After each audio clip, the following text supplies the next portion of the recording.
शिव पुराण का परिचय। सूत जी कहते हैं, साधु महात्माओं, आपने बहुत अच्छी बात पूछी है। आपका यह प्रश्न तीनों लोकों का हित करने वाला है। मैं गुरुदेव व्यास का स्मरण करके आप लोगों के स्नेह वंश इस विषय का वर्णन करूंगा। आप आदर पूर्वक सुने। सबसे उत्तम जो शिव पुराण है वह वेदांत का सार सर्वस्व है तथा वक्ता और श्रोता का समस्त पाप राशियों से उद्धार करने वाला है। इतना ही नहीं, वह परलोक में परामर्थ वस्तुओं को देने वाला है। कल की कलम राशि का विनाश करने वाला है। उसमें भगवान शिव के उत्तम यश का वर्णन है। ब्राह्मणों, धर्म, अर्थ, काम और मोक्ष, इन चारों पुरुषार्थों को देने वाला इस शिव पुराण सदा ही अपने प्रभाव की दृष्टि से वृद्धि या विस्तार को प्राप्त हो रहा है। विप्रो, उस सर्वोत्तम शिव पुराण के अध्ययन मात्र से वे कलयुग के पापों सक्त जीव श्रेष्ठतम गति को प्राप्त हो जाएंगे। कलयुग के महान उत्पात तभी तक जगत में निर्भय होकर विचरेंगे जब तक यहाँ शिव पुराण का उदय नहीं होगा। इसे वेद के तुल्य माना गया है। इस वेद कल्प शिव पुराण का सबसे पहले भगवान शिव ही प्रणयन किया था। विद्वे संहिता, रुद्र संहिता, विनायक संहिता, उमा संहिता, मातृ संहिता, एकादश रुद्र संहिता, कैलाश संहिता, शतरुद्र संहिता, कोटि रुद्र संहिता, सहस्त्र कोटि रुद्र संहिता, वायव्य संहिता तथा धर्म संहिता, इस प्रकार इस पुराण के 12 वेद या खंड हैं। यह 12 संहिताएं अत्यंत पुण्यमयी मानी गई हैं। ब्राह्मणों एवं अब मैं उनके श्लोकों की संख्या बता रहा हूँ। आप लोग वह सब आदर पूर्वक सुने। बुद्धवेद संहिता में 10,000 श्लोक हैं। रुद्र संहिता, विनायक संहिता, उमा संहिता, मातृ संहिता, इनमें से प्रत्येक में 8-8 हजार श्लोक हैं। ब्राह्मणों एकादश संहिता 13,000, कैलाश संहिता में 6,000, शतरुद्र संहिता में 3,000, कोटि रुद्र संहिता में 9,000, सहस्त्र कोटि रुद्र संहिता में 11,000 और वायव्य संहिता में 4,000 तथा धर्म संहिता 12,000 श्लोक। इस प्रकार मूल शिव पुराण की श्लोक संख्या 1,00,000 है, परंतु व्यास जी ने उसे 24,000 श्लोकों में संक्षिप्त कर दिया है।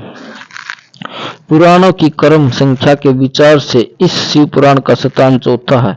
इसमें 7 संहिताएं हैं। पूर्व काल में भगवान शिव ने श्लोक संख्या की दृष्टि से करोड़ श्लोक का एक ही पुराण ग्रंथ ग्रथित किया था।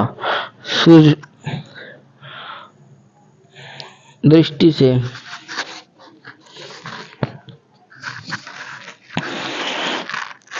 विचार इस शिव पुराण का स्थान चौथा। इसमें 7 संहिताएं। पूर्व काल में भगवान शिव ने श्लोक संख्या की दृष्टि से 100 करोड़ श्लोकों का एक ही पुराण ग्रंथ ग्रथित किया था। सृष्टि के आदि में निर्मित हुआ वह पुराण सहित अत्यंत विस्तृत था। फिर द्वापर आदि युगों में द्रौपद, व्यास आदि महर्षियों ने जब पुराण का 18वां भागों में विभाजन कर दिया, उस समय संपूर्ण पुराणों का संपूर्ण केवल 4,00,000 श्लोक रह गए।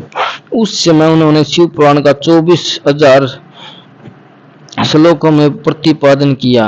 यही इसके श्लोकों की संख्या है। वे वेद तुल्य पुराण 7 संहिताओं में बटा हुआ है।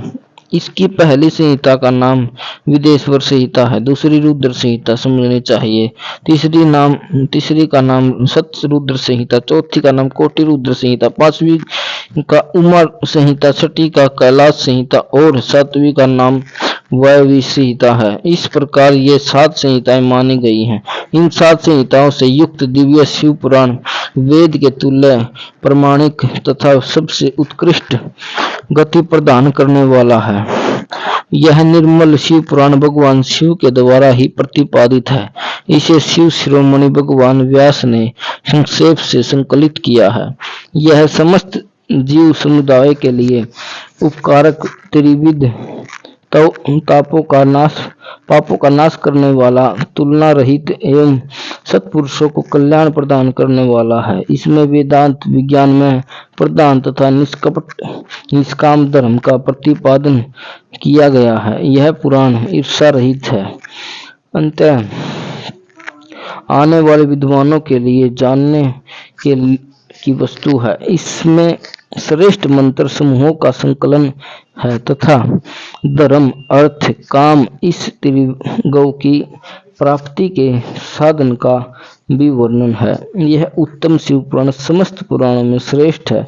वेदांत वेद रूप से विलसित परम वस्तु परमात्मा का इसमें गान किया गया है। जो बड़े आदर से इसे पढ़ता है और सुनता है, वह शिव का प्रिय होकर परम गति को प्राप्त कर लेता है। ओम नमः शिवाय।